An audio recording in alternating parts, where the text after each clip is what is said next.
नमस्कार दोस्तों, स्वागत है आप सबका हमारे चैनल अनसेड क्रॉनिकल्स पर। यहाँ आपको मिलेंगी नई और रोचक कहानियाँ। आज हम लेके आए हैं अनिका और रोहित की लव स्टोरी का सीजन 3। वीडियो को लाइक कीजिएगा और चैनल को सब्सक्राइब भी कर लीजिएगा। अब हम आज की वीडियो को स्टार्ट करते हैं। अब तक रात हो चुकी थी, पार्टी की पूरी तैयारियां हो चुकी थी, इवन पार्टी स्टार्ट भी हो चुकी थी। रोहित को पता था कि अनिका को ज़्यादा लोगों की भीड़ पसंद नहीं है और ना ही ज़्यादा शो ऑफ करने की, इसलिए उसने गुलेरिया और मल्होत्रा फैमिली के अलावा बस पारासर फैमिली को ही निमंत्रण भेजा था। अब तक सब लोग वहां पर आ चुके थे। मल्होत्रा परिवार से किशन मामा, अंजलि मामी, श्वेता सब आ गए थे। इधर दूसरी तरफ से पारासर परिवार से भी मुक्ता अपने परिवार के साथ आ चुकी थी। यहाँ लक्ष्य को नहीं बुलाया गया था क्योंकि अभी लक्ष्य को बुलाना किसी खतरे से खाली नहीं था। अभी तक लक्ष्य और श्वेता की एंगेजमेंट भी नहीं कराई गई थी और इसके लिए कोई ऑफिशियल अपडेट भी नहीं था, इसलिए लक्ष्य को बुलाना रोहित ने ठीक नहीं समझा। इधर दादी माँ भी अपनी केयरटेकर लीला के साथ वहाँ मौजूद थी। एक शानदार हॉल में रंग बिरंगी लाइटें झिलमिला रही थी। दीवारों को गुब्बारों और फूलों से सजाया गया था। हल्की हल्की म्यूजिक की धुनें माहौल को और भी खुशनुमा बना रही थी। लोग हंसते मुस्कुराते एक दूसरे से बातचीत करते हुए नजर आ रहे थे। कुछ लोग डांस फ्लोर पर थिरक रहे थे, वहीं कुछ लोग स्वादिष्ट खाने का मजा ले रहे थे। पनीर टिक्का, मंचूरियन, पास्ता और मिठाइयाँ सब कुछ बड़े प्यार से परोसा गया था। ऐसी कोई भी डिश नहीं थी जो कि इस पार्टी में अवेलेबल नहीं थी। डांस फ्लोर पर बच्चों का धमाल चालू था। लकड़ी की काठी, बेबी शार्क और नए बॉलीवुड गानों पर सब थिरक रहे थे। वहीं माता पिता एक दूसरे से मिलकर बातें कर रहे थे, कुछ कॉफी की चुस्की ले रहे थे, कुछ बच्चों की शरारतों पर मुस्कुरा रहे थे। खाने का मेन्यू भी शानदार था। बच्चों के लिए अलग से पिज्जा, फ्रेंच फ्राई, पास्ता और आइसक्रीम सब कुछ अवेलेबल था। एक कोने में बच्चे खेलों में मस्त थे तो दूसरी ओर कुछ लोग सेल्फियां खींचने में व्यस्त थे। मेजबान सभी का स्वागत कर रहा था और मेहमानों को अपनेपन का एहसास दिला रहा था। माहौल में हंसी, शोर और उत्साह का समंदर उमड़ा पड़ा था, मानो हर कोई अपनी चिंता भूलकर बस उस पल को जी रहा था। रोहित मारवा की दादी माँ भी वहाँ पर आ चुकी थी अपनी केयरटेकर लीला के साथ। तभी दादी माँ केयरटेकर लीला को कहती है कि जाओ जाकर देखो कि अनिका अभी तक उठी है या नहीं। दादी माँ वैसे भी अनिका के ज़्यादा सोने की वजह से नाराज ही रहती थी। लीला को ऐसे कहते ही दादी माँ धीरे से बुड़बुड़ाते हुए कहती है, आजकल की जनरेशन पता नहीं क्या क्या करती रहती है। इनके किसी भी चीज़ का कोई तरीका नहीं है, ना इनके सोने का पता चलता है, ना ही इनके उठने का पता चलता है। पता नहीं किस टाइम पर ये लोग सोते हैं, किस टाइम पर ये लोग उठते हैं। अपनी सेहत के बारे में भी इन्हें बिल्कुल भी ख्याल नहीं होता। दादी के कहे अनुसार जब लीला अनिका को कमरे में बुलाने के लिए जाती है तो बेड पर लीला को अनिका दिखाई नहीं देती। लीला अब कमरे में सब जगह चेक कर लेती है, फिर भी उसको अनिका नहीं मिली। अब लीला सोचती है कि हो सकता है कि अनिका मैडम वॉशरूम में हो। लीला वॉशरूम के बाहर खड़ी होकर आवाज़ लगाती है। काफ़ी देर आवाज़ लगाने के बाद भी जब वहाँ से कोई भी आवाज़ नहीं आती तो कुछ समय बाद वो फिर से एक बार और आवाज़ लगा के देखती है, लेकिन फिर भी कोई आवाज़ नहीं आती। तब वो अपने हाथ से धीरे से दरवाजे को खटखटाती है तो उसके खटखटाने से ही दरवाज़ा एकदम से खुल जाता है। जाहिर सी बात है अंदर कोई नहीं था तो दरवाज़ा अंदर से लॉक नहीं था। लीला जब अनिका को सब जगह ढूंढने पर भी नहीं मिलती तो वो घबरा जाती है और सीधा हांफते हुए दादी माँ के पास चली जाती है। लीला वापस आकर दादी माँ को सारी बातें बता देती है कि अनिका अपने कमरे में कहीं पर भी मौजूद नहीं थी, उसने वॉशरूम में भी चेक किया था। लीला जब दादी माँ को अनिका के बारे में बता रही थी तभी भूमिका साथ से ही गुजर रही थी। भूमिका दादी माँ और उसकी केयरटेकर लीला दोनों की बात सुन लेती है। अब वो दादी से पूछती है, क्या हुआ दादी माँ, कहाँ गई अनिका? दादी माँ भूमिका को बताती है कि मैंने लीला को अनिका के कमरे में भेजा था ताकि वो अनिका को बुला लाए, लेकिन ये कह रही है कि अनिका वहाँ है ही नहीं। अब भूमिका लीला की तरफ देखती है तो भूमिका की ऐसे अपने तरफ घूरता हुआ देखकर वो केयरटेकर लीला कहती है, मैडम मैं सच कह रही हूँ, मेरी कोई भी गलती नहीं है। मैं सब जगह अनिका मैडम को देखकर आई हूँ, मैडम अपने रूम में नहीं है। उसकी बात सुनकर अब भूमिका घबरा जाती है और घबरा जाती है कि ऐसे अचानक अनिका कहाँ जा सकती है। आज तो उसका बर्थडे भी है। भूमिका अनिका के फ़ोन पर कॉल करती है तो अनिका का फ़ोन बंद आता है। भूमिका बार बार अनिका को फ़ोन करती रहती है, लेकिन हर बार एक ही जवाब आता है कि आप जिस नंबर पर संपर्क कर रहे हैं वो फ़िलहाल अभी सेवा में नहीं है या वो बंद है। भूमिका कुछ परेशान हो जाती है। उसी के साथ में खड़ा निखिल जब भूमिका के चेहरे पर परेशानी देखता है तो वो पूछता है कि क्या हुआ भूमिका, तुम परेशान नज़र क्यों आ रही हो, क्या कुछ हुआ है क्या? तभी भूमिका निखिल की तरफ देखकर कहती है, मैं कब से अनिका को फ़ोन लगाने की कोशिश कर रही हूँ लेकिन वो अपना फ़ोन उठा ही नहीं रही। अनिका का फ़ोन बंद आ रहा है। दादी माँ की केयर टेकर उन्हें कमरे में भी देखने के लिए गई थी लेकिन वो अपने कमरे में भी नहीं थी। पता नहीं ऐसे में अनिका कहाँ जा सकती है, मुझे कुछ अच्छा नहीं लग रहा। भूमिका की बात सुनकर निखिल झट से अपने रूम में से अपना लैपटॉप लेकर आता है और अनिका की लास्ट लोकेशन का पता लगाने की कोशिश करता है ताकि वो अनिका का पता जल्द से जल्द लगा सकें।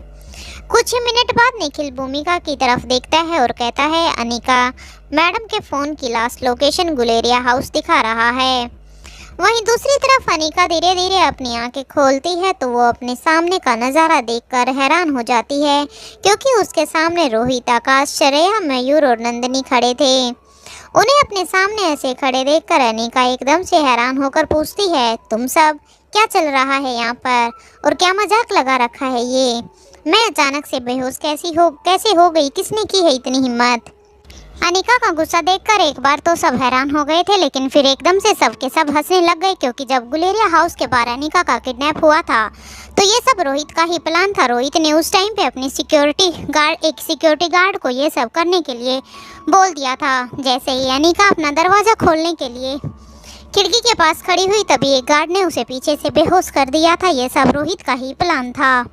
अनिका की बात सुनकर श्रेया कहती है, वो क्या है ना महारानी, आज तुम्हारा बर्थडे है और रोहित ने तुम्हारे लिए एक पार्टी प्लान की है, लेकिन हम ये भी जानते हैं कि तुम्हें पार्टी बिल्कुल भी पसंद नहीं है और अगर तुम्हें बताया जाता कि तुम्हारे लिए पार्टी रखी गई है तो तुम्हें पता नहीं हम कैसे उस पार्टी में लेके आते, क्योंकि पता नहीं तुम उस पार्टी में आते भी या नहीं। इसलिए हमने सोचा कि तुम ऐसे ही आओगी नहीं, इसलिए हम तुम्हें उठा कर ले आए। तभी आकाश कहता है, लेकिन ये सारी प्लानिंग हमारी नहीं है बल्कि रोहित की थी। ये बात सुनते ही अनिका गुस्से से रोहित की तरफ देखने लग जाती है। जहाँ अनिका रोहित की तरफ देखती है अब वहाँ मौजूद सबके मन ही मन मुस्कुराने लग जाते हैं कि अब तो गया रोहित, होगा ये दुनिया के लिए बिजनेस टाइकून रोहित मारवा। लेकिन अनिका के सामने देखो अब कैसे डर रहा है। इधर अनिका को अपनी तरफ देखने पर रोहित किसी छोटे बच्चे की तरह अपने दोनों कान पकड़कर कहता है, खड़ा हो जाता है ताकि रोहित के बचाव के लिए मयूर कहता है, वैसे रोहित पर तुम्हारा ही असर हुआ है, अब रोहित भी तुम्हारी तरह ही हरकतें करने लग गया है। रोहित को भी सरप्राइज के साथ शौक देने की आदत जो लग गई है तुम्हारी। मयूर की बात सुनकर अब सब हंसने लग जाते हैं। रोहित अब अनिका की तरफ देखकर एक टेबल की तरफ इशारा करता है जहां अनिका के लिए उसने एक ड्रेस और एक मास्क रखा हुआ था। दरअसल आज रोहित ने मास्क पार्टी रखी थी। जैसे ही अनिका वहां से चेंज करने के लिए जाती है तो तभी रोहित का फ़ोन बजने लग जाता है। रोहित फ़ोन अपनी पॉकेट से निकालता है तो देखता है कि फ़ोन पर भूमिका का नंबर फ्लैश हो रहा था। रोहित जैसे ही भूमिका का नंबर देखकर उठाता है, भूमिका दूसरी तरफ से कहती है, रोहित अनिका अपने कमरे में नहीं है, हमने उसको सब जगह पर ढूंढ लिया है, वो हमें कहीं भी नहीं मिल रही है, कहाँ जा सकती है वो? आई नो अनिका को काम बहुत होता है करने को, लेकिन शायद तुम्हें तो बता कर ही गई होगी। क्या तुम्हें पता है कि अनिका इस वक्त कहाँ है? और ना ही उसका अभी फ़ोन लग रहा है। भूमिका ने रोहित के बिना बोले ही एकदम से एक ही सांस में ये सब कुछ बोल दिया था, जिसे सुनकर रोहित भूमिका की बात पूरी भी नहीं होने देता। और तभी रोहित कहता है, हैंग ऑन भूमिका, वेट, थोड़ा आराम लो, अनिका यही है मारवा हाउस में। अनिका ठीक है, डोंट बी हाइपर, वो अभी तैयार हो रही है। ये बोलकर रोहित फ़ोन डिस्कनेक्ट कर देता है। इधर मारवा हाउस में फिर निखिल भूमिका से कहता है कि क्या हुआ, रोहित सर ने कुछ कहा, कहाँ है अनिका मैडम, क्या वो ठीक है? अब भूमिका बताती है, अनिका यहीं मारवा हाउस में ही है, वो लोग बस आ ही रहे हैं, आप सब पार्टी एंजॉय करो। रोहित और बाकी सब भी अब पार्टी में आ गए थे। सबने अपना अपना मास्क पहन कर रखा हुआ था। इसके थोड़ी ही देर बाद अनिका की एंट्री होती है। अनिका ने रोहित की पसंद की हुई ड्रेस पहन रखी थी, जो कि एक गाउन था जिसमें वो किसी परी से कम नहीं लग रही थी। अनिका और रोहित की ड्रेस दोनों का सेम ही कलर था, जो खास रोहित ने चूज किया था। अनिका का वाइन कलर, उसके साथ लाइट मेकअप उस पर काफी ही जच रहा था, जिसमें अनिका की खूबसूरती बहुत ही निखर कर बाहर आ रही थी। अनिका को देखते ही रोहित अपने दिल पर हाथ रख लेता है। अब उसी के पास खड़ा आकाश जैसे रोहित को देखकर कहता है, रोहित, मैं जानता हूँ मेरी बहन बहुत ही खूबसूरत है, शायद उसके जैसा खूबसूरत और कोई ना हो। उसे देखकर आपको चक्कर आए हैं, ये भी मैं लाजमी उसे देखकर आपको चक्कर आना ये भी लाजमी है, लेकिन आप अपने आप को संभालिए वरना पूरी पार्टी खराब हो जाएगी। फिर हमें सबको पार्टी को छोड़कर फिर आपको ही देखना पड़ेगा। अब रोहित और आकाश दोनों ही हंसने लग जाते हैं। अब रोहित अनिका के पास जाता है और प्यार से अपना हाथ अनिका की तरफ बढ़ाता है। अनिका भी अब रोहित के हाथ में अपना हाथ दे देती है। रोहित अनिका को अब उस जगह पर ले जाता है जहां पर केक काटने का प्रोसेस होना था। अनिका इतना तामझाम देखकर शॉक हो जाती है। वो अब रोहित से कहती है, क्या इसीलिए पिछले 2 दिन से अजीब बर्ताव कर रहे थे सब? हाँ। अनिका अब कहती है, इन सब की क्या ज़रूरत थी? तभी आयशा मारवा आती है और वो कहती है, ज़रूरत क्यों नहीं थी बेटा, जब तुम हम सब का इतना ख्याल रखती हो तो तुम्हारा भी तो हमारा भी तो फर्ज बनता है तुम्हारे लिए ये थोड़ा मोटा कुछ करना। आयशा मारवा अब आगे कहती है, छोड़ो इन सब बातों को और तुम अब अपना केक कट करो। आयशा मारवा के एक इशारे पर एक नौकर केक को ले आता है और वहाँ पर लाकर एक टेबल पर रख देता है। जैसे ही अनिका केक को कट करने को होती है तभी रोहित सडनली कहता है, नहीं अभी नहीं। रोहित की बात सुनकर सब शॉक्ड हो जाते हैं कि आखिर अब क्या हुआ है, रोहित मना क्यों कर रहा है। तभी रोहित अनिका को अपने लेफ्ट हैंड की तरफ देखने को कहता है।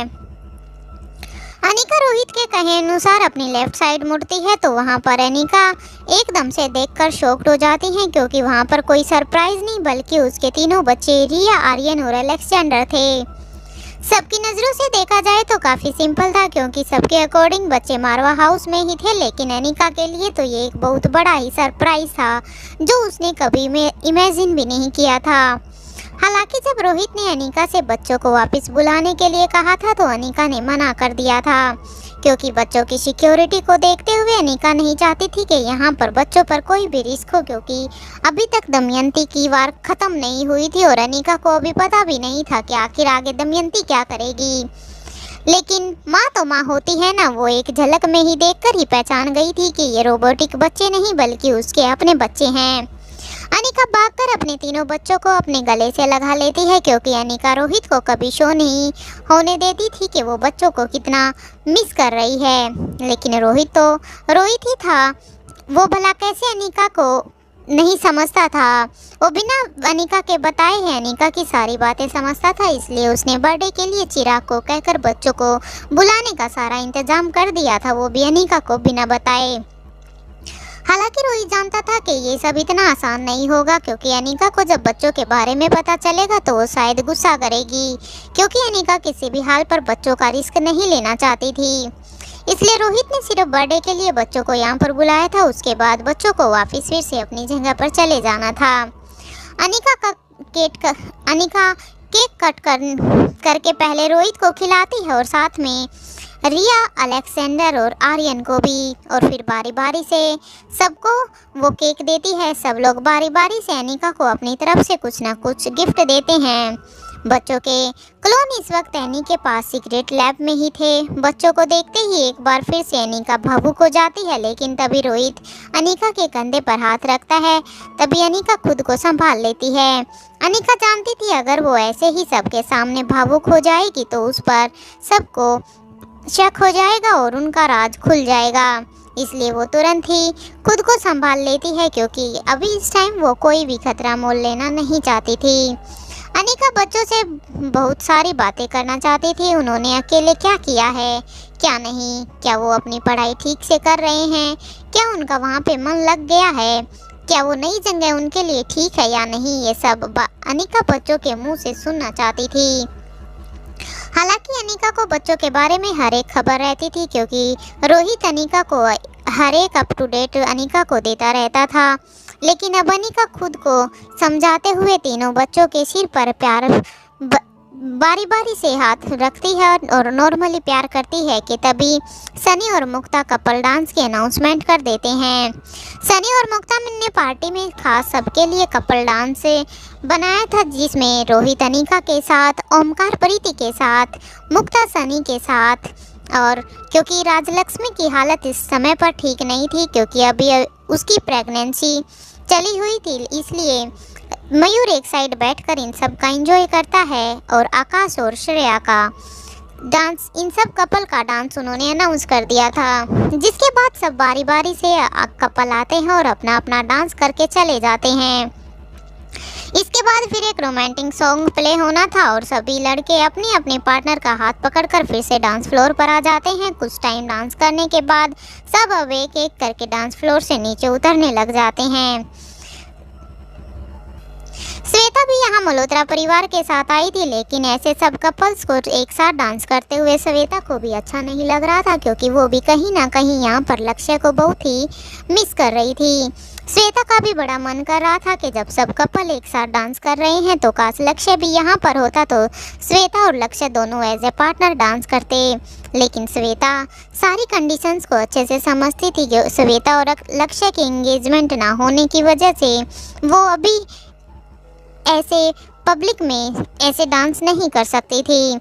अब सब खाने की तरफ जाते हैं। खाना खाने के कुछ देर बाद पार्टी अब ख़त्म हो ही चुकी थी। ज़्यादातर सभी मेहमान जा चुके थे। अब बस वहाँ पर गुलेरिया और मारवा परिवार के ही लोग बचे थे। मल्होत्रा परिवार और पारासर परिवार दोनों ही अभी तक निकल चुके थे। तभी रोहित आकाश और करण के साथ कुछ बातें कर रहा था। अनिका अकेले खड़ी थी। तभी एक ओवरकोट पहने एक शख्स वहां आता है। उसका चेहरा पूरी तरह से मास्क से ढका हुआ था, क्योंकि ये पार्टी वैसे भी मास्क की थी। उस शख्स को देखकर ये पता लगाना काफी मुश्किल था कि वो एक औरत है या वो एक आदमी है।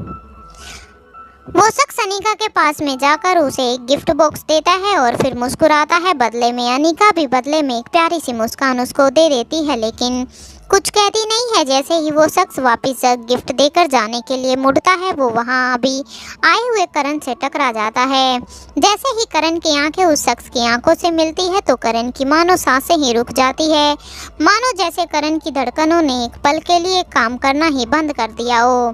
कुछ पल बाद जब करण वापस अपने सेंस में लौटता है तो वो उस शख्स को वहाँ पर ढूंढने लग जाता है, लेकिन जैसे ही करण उसे ढूंढने की कोशिश करता है वो शख्स वहाँ से जा चुका था। करण यहाँ वहाँ उस शख्स को ढूंढने की काफ़ी कोशिश करता है, लेकिन उसे वो वहाँ पर कहीं पर भी दिखाई नहीं देता। आखिरकार कौन था वो शख्स और क्या रिश्ता था इसका करण के साथ, जानने के लिए सुनिए इस कहानी का अगला एपिसोड। आज की वीडियो के लिए सिर्फ इतना ही। नेक्स्ट एपिसोड कल अपलोड होगा। वीडियो पसंद आई हो तो एक प्यारा सा कमेंट जरूर कीजिएगा और वीडियो को लाइक जरूर कीजिएगा। साथ ही चैनल को सब्सक्राइब कर लीजिएगा और हमें बताइएगा कि आप हमारी वीडियो को कहां-कहां से देख रहे हैं। धन्यवाद।